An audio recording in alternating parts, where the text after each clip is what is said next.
In a courtroom in central Kabul, the verdicts on two of the country's top banking executives found guilty of orchestrating a billion-dollar fraud. First, the chief executive, Khalilullah Fauzi. To return the amount of $530,988,240 from the date he was arrested and sentenced to 5 years in jail. Then the chairman, Shirkan Fanood. To return $278,573,054 from the date of his house arrest and sentenced to 5 years in jail. Fanood had earlier remonstrated with the court. You have the accounts right. If I'm lying, this is the place for me to explain. But I'm not lying. My future hangs in the balance today.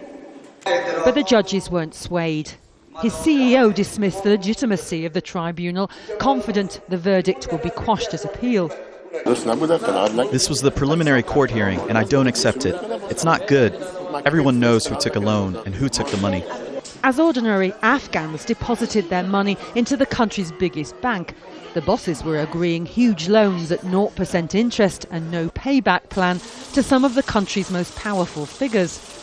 Huge wads of money were smuggled out of the country in food trolleys on board Pamir Airlines planes, or transferred by wire, often to Dubai.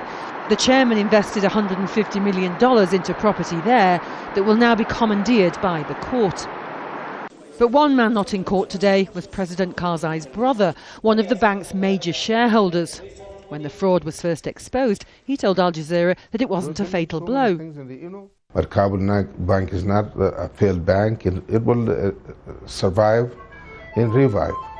He escaped prosecution after the president ordered that anyone who paid back the money would not be charged. But the judge has said Mahmoud Karzai still owes $9 million, leaving analysts to believe certain members of the political elite are exempt from prosecution. We all know that one is the brother of the president and the other is the brother of the vice president, and both of them are not only politically strong but also from any perspective of power, they have monopolized power in this country and they are misusing that power. It was the Afghan government that bailed out the Kabul bank. $982 million have been embezzled.